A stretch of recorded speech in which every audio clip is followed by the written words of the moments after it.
Buenos días a todos. Hoy vamos a retomar nuevamente el Evangelio de Marcos después de ese breve descanso o break que hicimos durante la Semana Santa.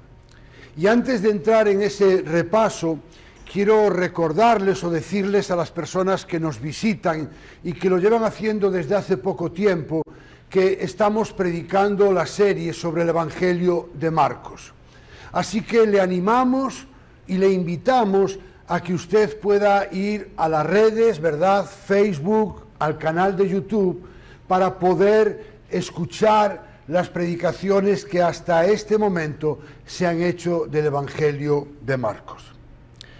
Hace 2 semanas estuvimos meditando en la porción que va de Marcos capítulo 9, versículos del 14 al 29, donde el pastor Félix nos habló acerca de Jesús que sana a un muchacho endemoniado y le puso por título al mensaje: El Rey confronta la incredulidad, donde estuvimos viendo básicamente 4 puntos. El primero de ellos: Jesús confronta la incredulidad de los escribas y los discípulos.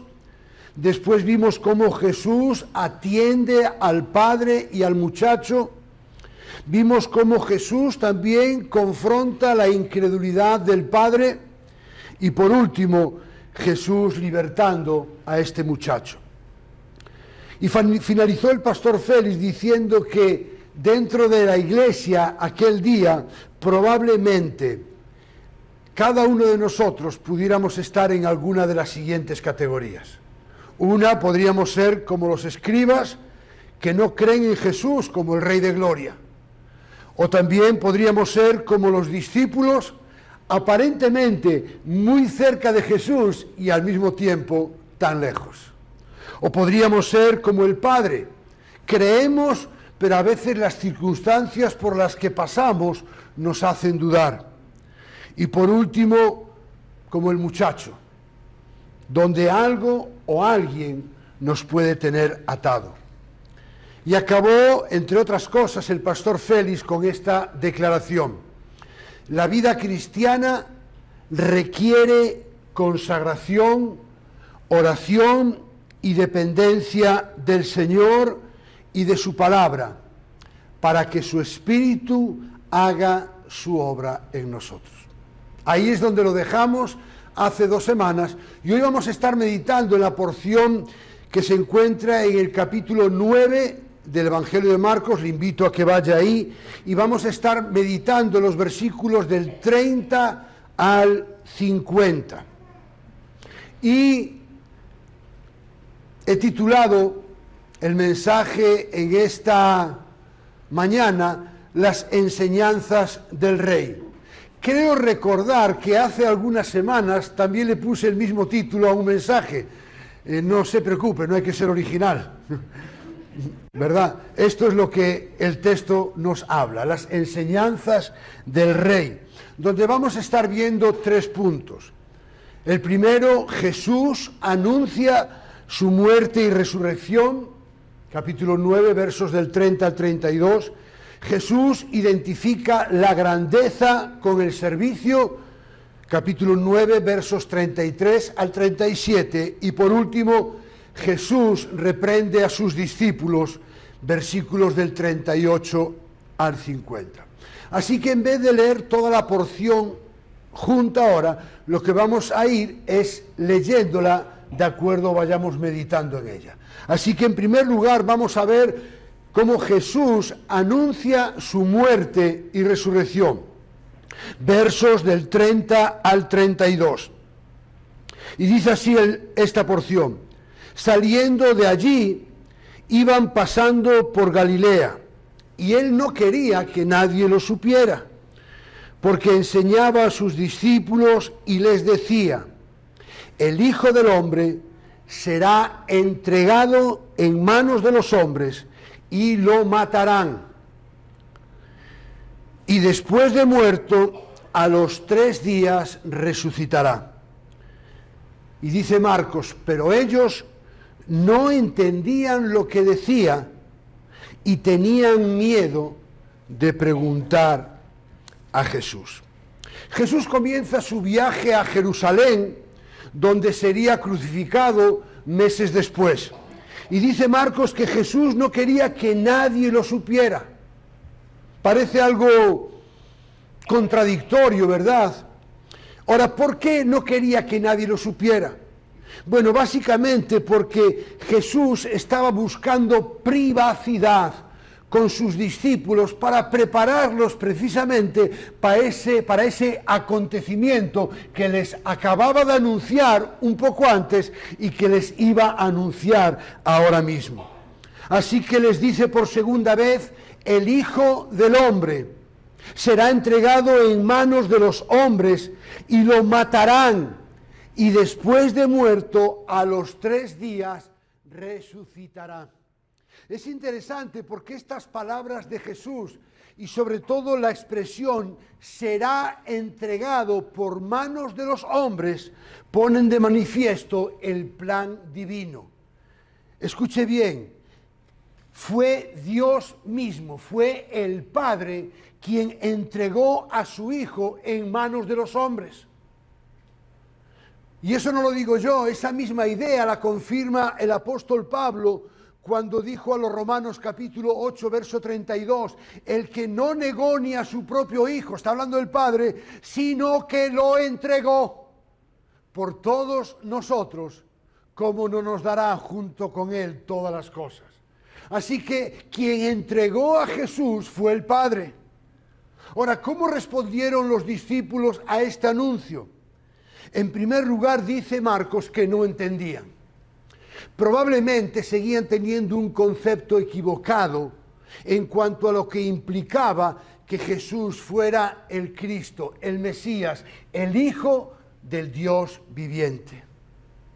Aún no entraba en su cabeza el hecho de que el Mesías, aquel que los iba a liberar, según su errónea idea del yugo bajo el cual vivían, fuera a morir de forma inminente. Y la segunda reacción fue que tenían miedo de preguntar a Jesús. La pregunta que surge es, bueno, ¿por qué tenían miedo? Bueno, en primer lugar, el texto no lo dice. Repito, el texto no lo dice. Así que debemos ser muy cautelosos a la hora de entrar en el terreno de las conjeturas y las especulaciones. Pero sí es cierto que el relato bíblico nos permite intuir algo. Recordemos que Jesús ya les había dicho en 2 ocasiones que Él iba a sufrir, que Él iba a morir, que Él iba a resucitar. Así que con toda seguridad, aunque no lo querían creer, podían atisbar en el horizonte, de alguna manera, que eso podía ser una realidad. Como dijo un autor, es como si ellos estuvieran pensando, bueno, tenemos miedo de que nos aclares algo que ya estábamos sospechando al seguirte por lo que nos estás diciendo, así que nos vamos a quedar callados. Es como estas personas que sospechan de que tienen algún problema de salud, pero no van al médico por miedo a que les digan la verdad. Y hay gente así. Tengo una prima de mi edad que hace algunos años ella empezó a tener problemas de salud y ella sospechaba que lo que tenía era cáncer, pero no quiso ir al médico. Al final tuvo que ir porque estaba tan mal físicamente que no le quedó más remedio. Y los augurios de ella fueron confirmados por un diagnóstico médico. Y el médico le dijo, si hubieses venido antes, no estarías en esta condición. Así que los discípulos pensaron, ojos que no ven, corazón que no siente. Vamos a mirar para otro lado y vamos a alargar esta agonía. Los discípulos preferían vivir ignorantemente antes que enfrentarse a la realidad de la cruz. ¿Saben por qué? Porque era mucho más atractivo pensar en un libertador político que en un siervo sufriente. Y lamentablemente muchas iglesias Hoy en día hablan de la gloria, pero pocos hablan de la cruz. Es más, ellos siguen teniendo una idea triunfalista en cuanto a lo que significa ser un seguidor de Jesús. Y eso lo vemos en el relato que sigue, donde Jesús identifica la grandeza con el servicio y la humildad. Versos del 33 al 37. Llegaron a Capernaum y estando ya en la casa, Jesús les preguntaba qué discutían por el camino, pero ellos guardaron silencio, porque en el camino habían discutido entre sí quién de ellos era el mayor. Jesús se sentó, llamó a los 12 discípulos y les dijo: si alguien desea ser el primero, será el último de todos y el servidor de todos. Tomando a un niño, lo puso en medio de ellos y tomándolo en los brazos les dijo: el que reciba a un niño como este en mi nombre, me reciba a mí. Y el que me recibe a mí, no me recibe a mí, sino a aquel que me envió. Dice en el versículo 33 que llegaron a Capernaum y entrando en la casa, Jesús les preguntaba qué discutían por el camino. La expresión estando en la casa indica que Jesús tenía una residencia fija en Capernaum cada vez que se quedaba en la ciudad. Algunos dicen que podía ser la casa de Pedro, pero la verdad es que no lo sabemos. Lo único que sabemos es que alguien compartió su hogar con Jesús para que también fuera su casa. Eso es lo importante. Y quiero hacer una aclaración antes de seguir adelante. Jesús, escuche bien, Jesús no preguntó a los discípulos para recibir información. Jesús era totalmente hombre y totalmente Dios. Por lo tanto, omnisciente. Él sabía de sobra qué era lo que habían discutido por el camino. Ahora, esta pregunta realmente era para confrontarlos. Ellos seguramente avergonzados. Dice Marcos que guardaron silencio ante la pregunta porque en el camino habían discutido entre sí quién de ellos era el mayor. ¿Se lo pueden imaginar? Imagínense que yo reúno a mis hijos, vienen de visita a Puerto Rico, los reúno y les digo: Marta, Pablo, quiero decirles algo. Tengo cáncer y me voy a morir. No hay esperanzas de vida. Y mis hijos dicen: bueno. Y se van para la habitación y empiezan a hablar entre ellos. Oye, ¿cuánto nos dejará de herencia, papá? Y la casa de Oklahoma será para ti, será para mí. ¿Se imaginan? Los desheredo. Bueno, eso es lo que hicieron ellos. Escuche, Jesús les acaba de decir que va a morir.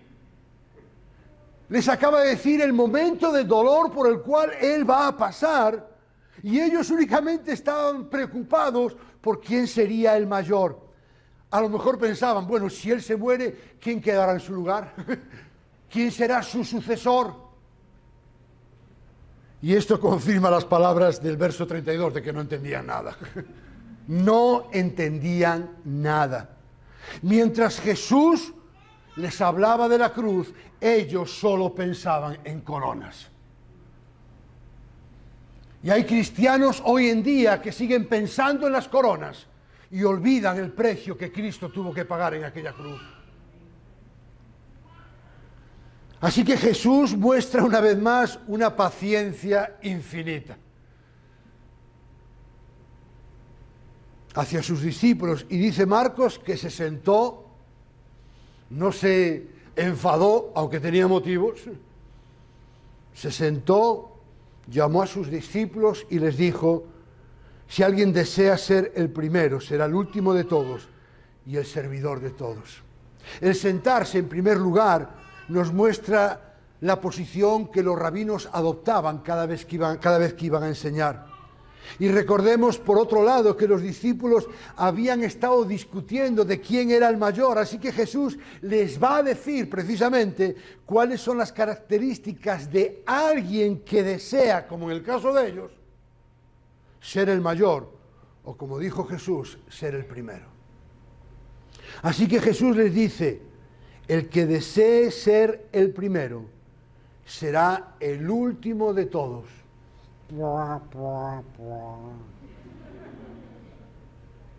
A ver, otra vez Jesús, sí.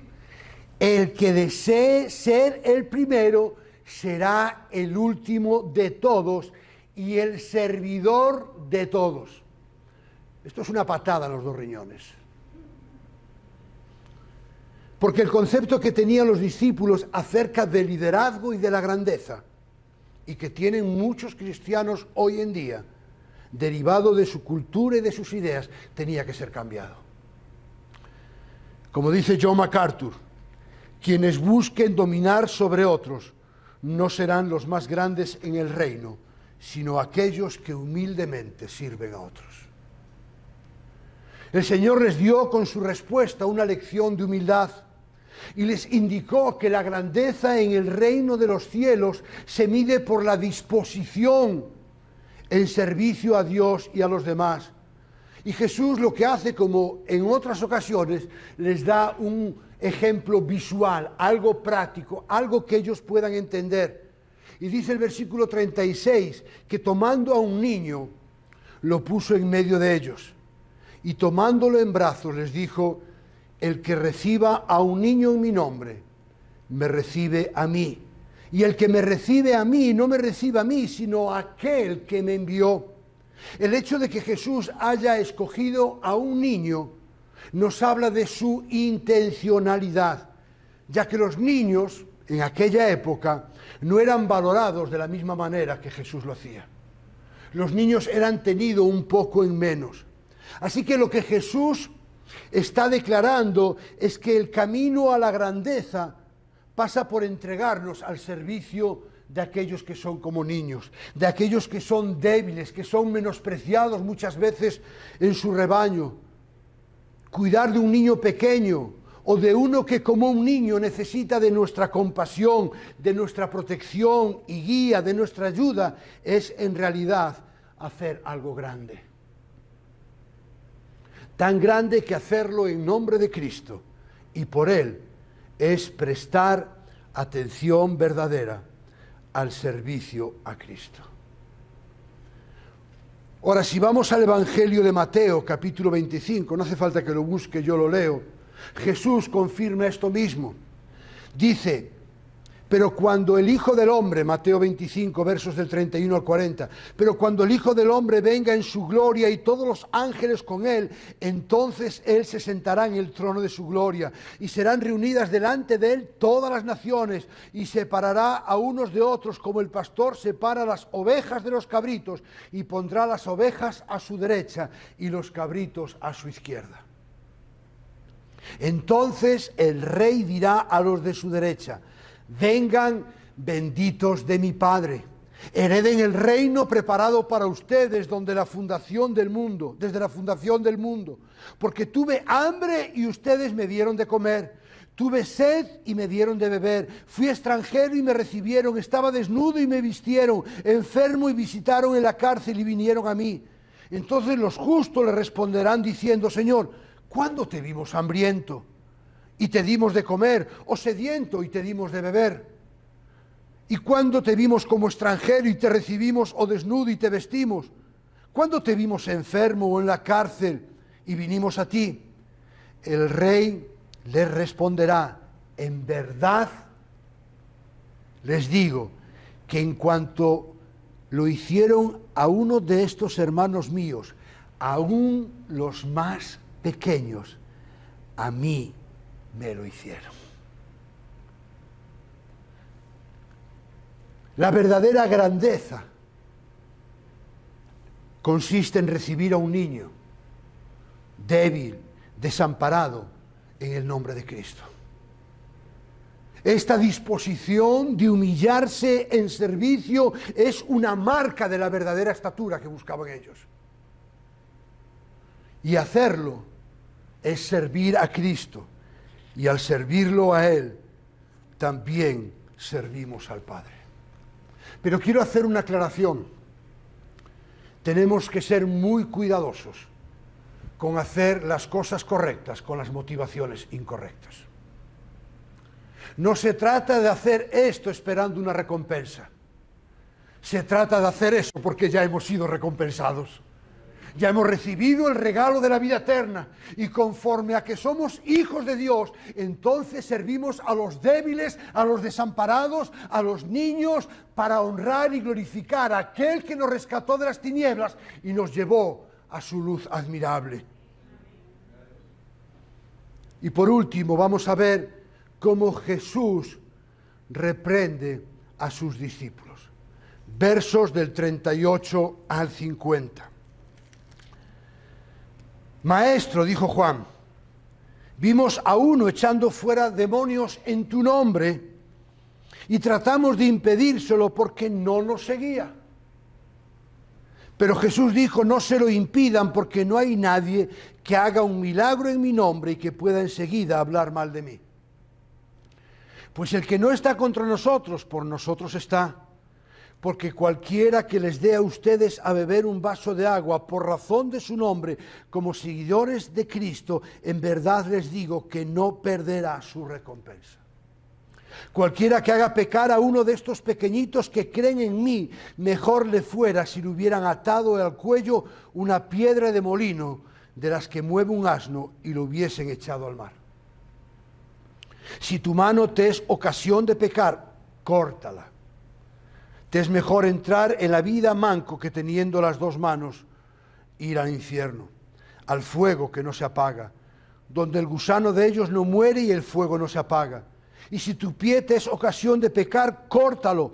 Te es mejor entrar cojo en la vida que teniendo los dos pies ser echado al infierno, donde el gusano de ellos no muere y el fuego no se apaga. Y si tu ojo te es ocasión de pecar, sácatelo. Te es mejor entrar al reino de Dios con un solo ojo que teniendo dos ojos ser echado al infierno, donde el gusano de ellos no muere y el fuego no se apaga. Porque todos serán salados con fuego. La sal es buena, pero si la sal se vuelve insípida, ¿con qué la sazonará? Tengan sal en ustedes y estén en paz los unos con los otros. Aquí aparece Juan en escena. Yo imagino a Juan diciéndole a Pedro, mira Pedro, tú ya has hecho bastante el ridículo, deja que lo haga yo ahora.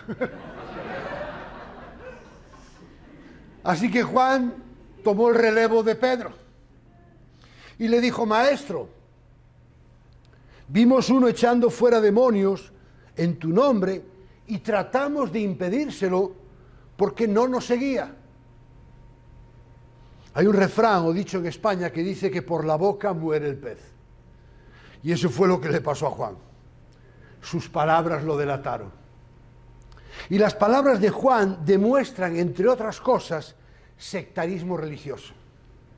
El problema de Juan no era que los que estaban echando demonios estaban mal. Ese no era el problema de Juan. El problema de Juan es que esos no estaban asociados a ellos. Y mire, no se trata de si una persona pertenece a nuestro grupo en particular. Aunque, y hago esta salvedad, aunque no debemos confundir con aquellos que abiertamente son contrarios a la palabra de Dios. No estoy hablando de aquellos que no honran la palabra de Dios, estoy hablando de aquellos que han sido salvados por Cristo, pero que no pertenecen a nuestra tribu. Porque lo importante es si pertenece al Señor. Ahora, ¿cuál era el problema de los discípulos? Es que no nos siguen. ¿Sabe cuál era el verdadero problema de ellos? Que querían ser seguidos, aun cuando aún no habían aprendido a ser seguidores. No sabían lo que era ser un seguidor de Cristo, pero ya querían ser seguidos por otros. Y esa es la realidad del mundo en el que vivimos. Hombres que no saben lo que es ser un seguidor de Cristo, pero están dispuestos y quieren que otros les sigan. Por eso Santiago nos exhorta, capítulo 3, verso 1, hermanos míos, que no se hagan maestros muchos de ustedes, sabiendo que recibiremos un juicio más severo. Y la evidencia de que los discípulos estaban realmente equivocados es la respuesta que el mismo Jesús les da. No se lo impidan.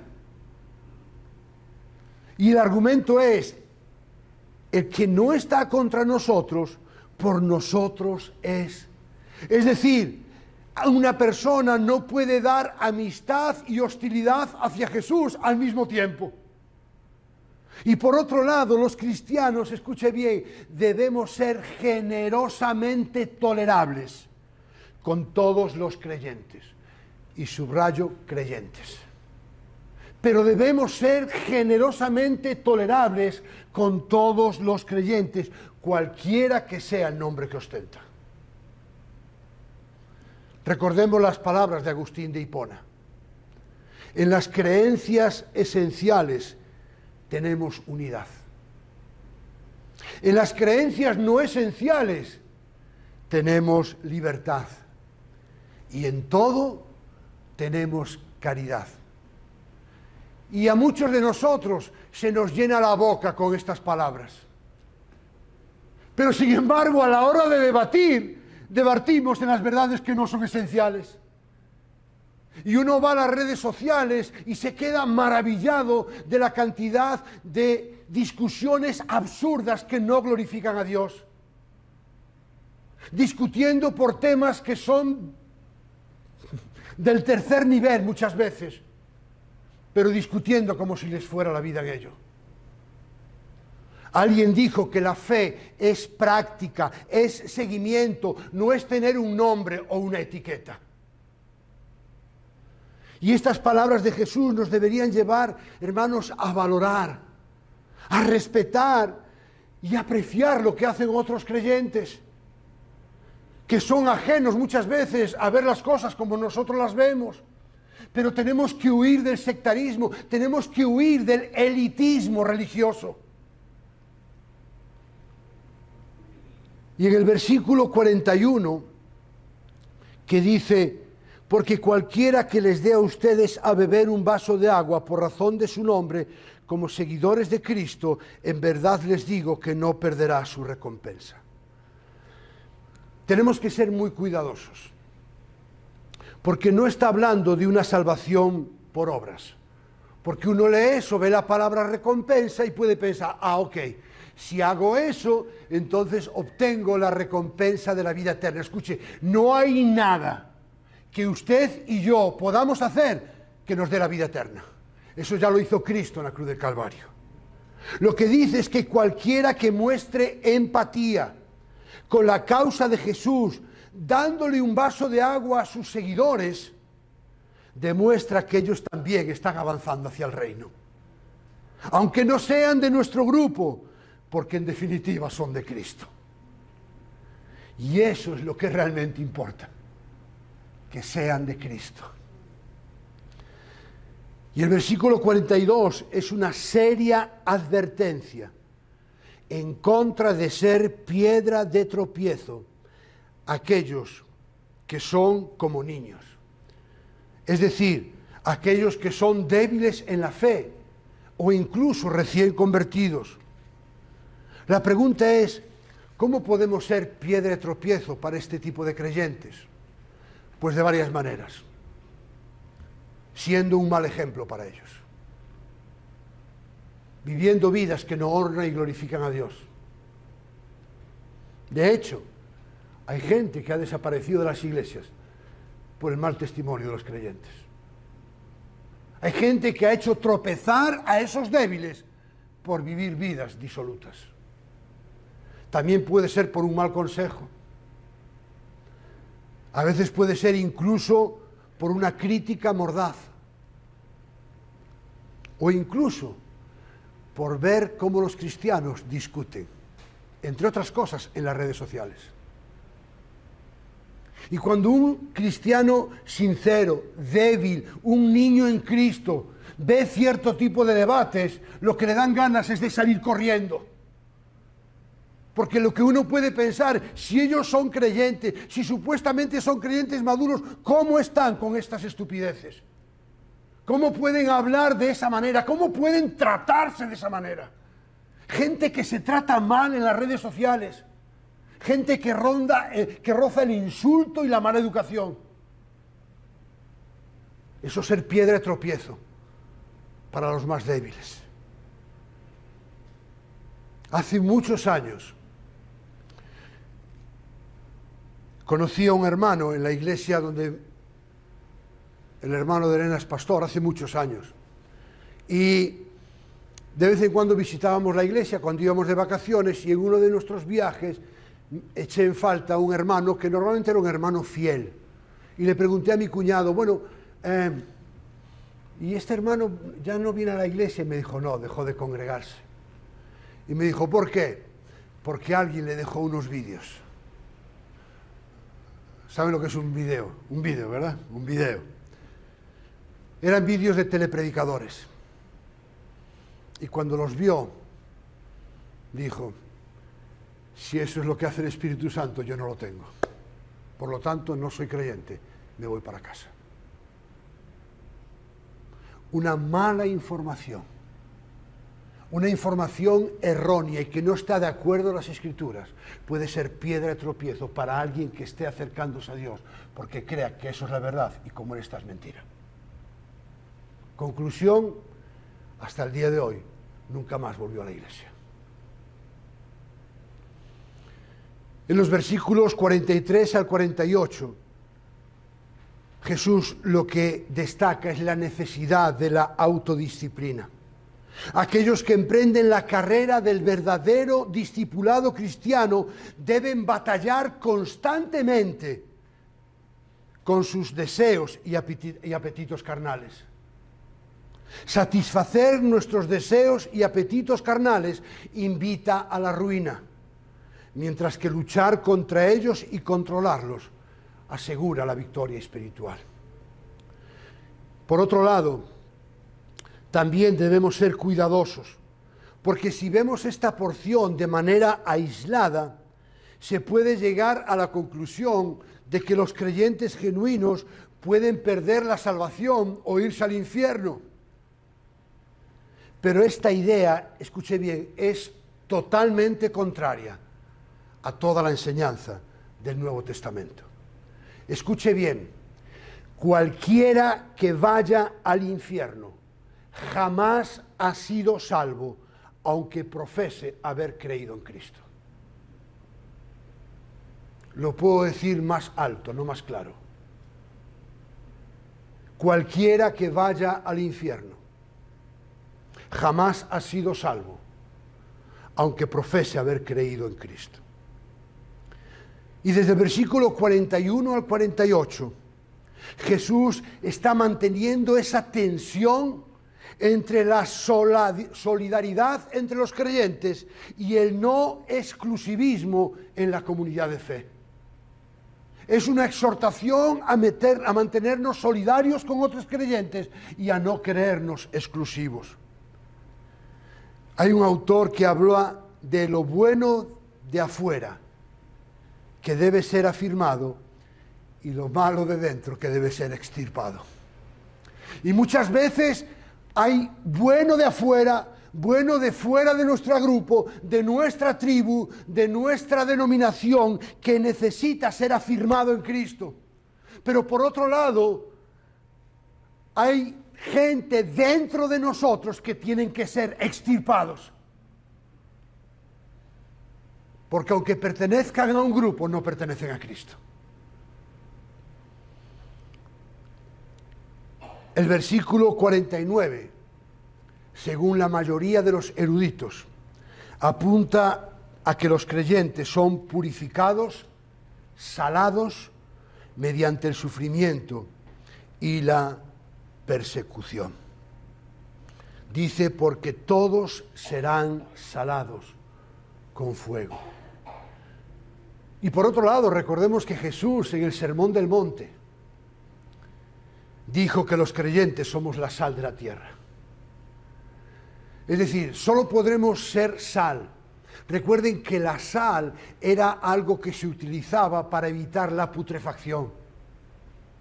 La sal tiene que ver con una vida de santidad, una vida que honre y glorifique el nombre de Dios.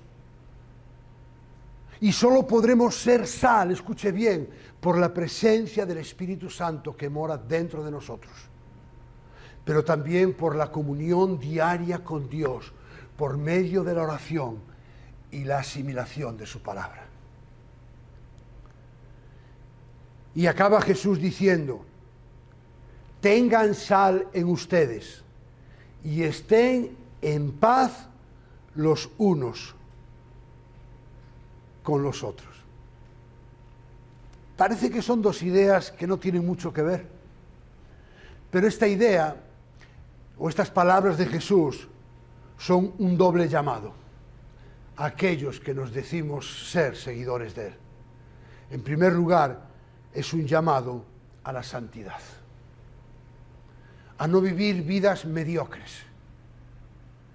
Pero en segundo lugar, es un llamado a procurar por todos los medios posibles a mantener y fomentar la paz con los demás. Para eso el orgullo tiene que ser quitado y reemplazado por un servicio humilde. El pecado lleva a la desunión, la santidad lleva a la unidad.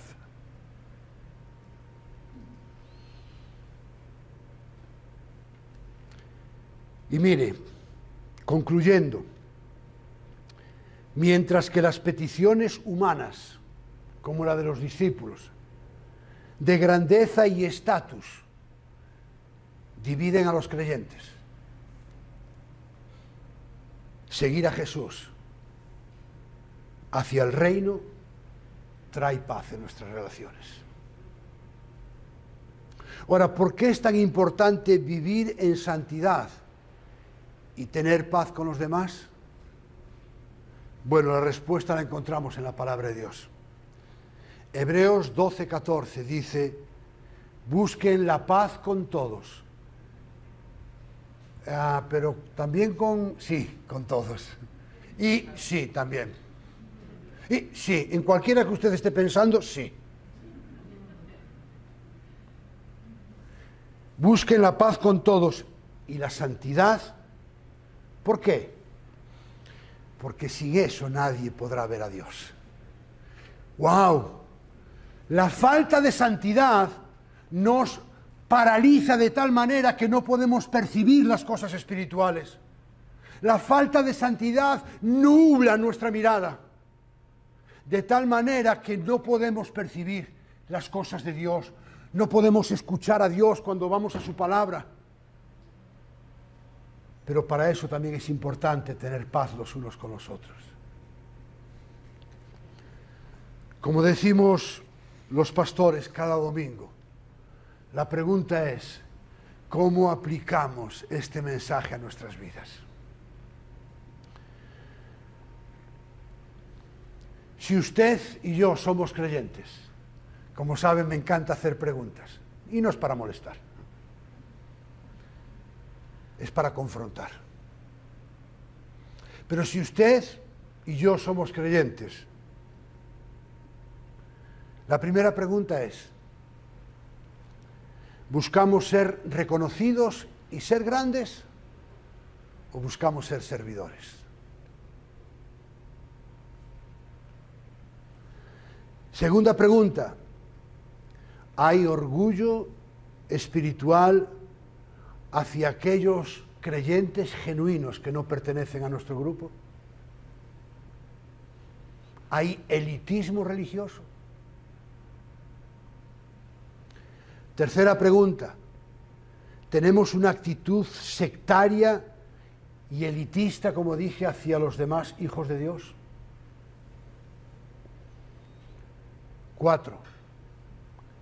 ¿Estamos siendo piedra de tropiezo para otros creyentes?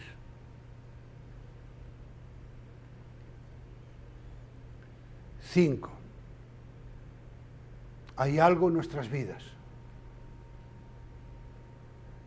que nos esté impidiendo vivir de tal manera que glorifiquemos a Dios?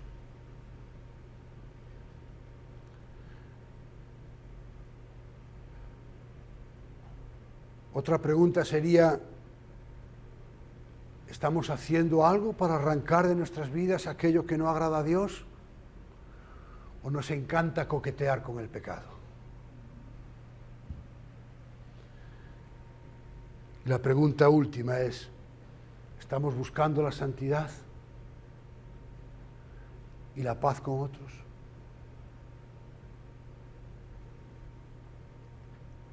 Si usted no es creyente, he comprobado que hay dos clases de creyentes: los de dentro y los de fuera. Repito, hay dos clases de no creyentes: los de dentro y los de fuera.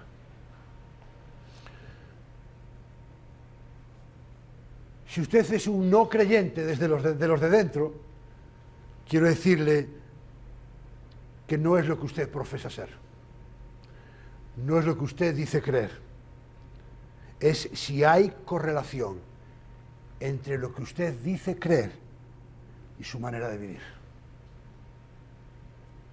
Y si hay una dicotomía en su vida, solo puede hacer una cosa: arrepentirse y creer. ¿Sabe por qué? Porque si no lo hace, su destino eterno será el infierno, por muchos años que usted haya estado dentro de la iglesia. Pero también están los no creyentes de afuera. Y a lo mejor usted es de esas personas que pone como excusa el mal testimonio de otros creyentes para mantenerse lejos de Dios. Conozco algunos. Quiero decirle que cuando usted esté delante de Dios, esa excusa no le va a valer para nada.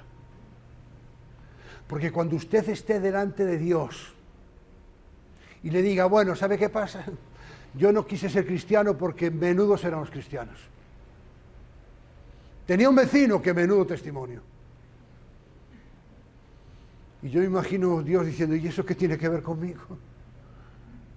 ¿Qué tiene que ver eso conmigo? Yo fui el que envié a mi hijo.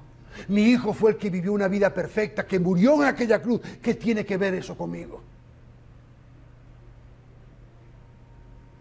Así que en su caso también solo puede hacer una cosa: arrepentirse y creer.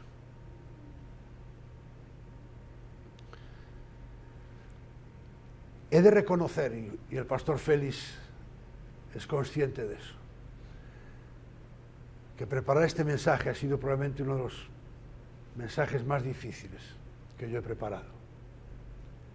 Pero también uno de los mensajes donde más confrontado he sido. Porque he tenido que reconocer mi sectarismo, mi orgullo espiritual, mi elitismo, conformarme a la mediocridad, mirar a otros creyentes por encima del hombro creyendo que soy mejor que ellos.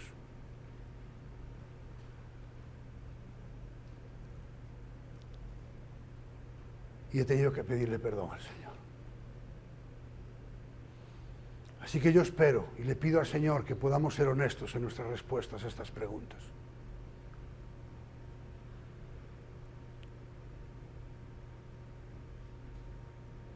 Unidos hacemos más cosas. Unidos somos más fuertes. Y la misma sangre que trajo el perdón de mis pecados es la misma sangre que trajo el perdón de los pecados, incluso a aquellos hermanos en Cristo que puedan diferir de mí. Y tenemos que amarlos, tolerarlos, y eso no es contradictorio con discrepar.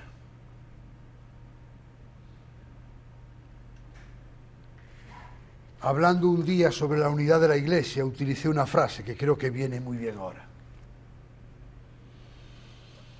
Negar nuestras diferencias sería absurdo, pero poner el énfasis en ellas es destructivo.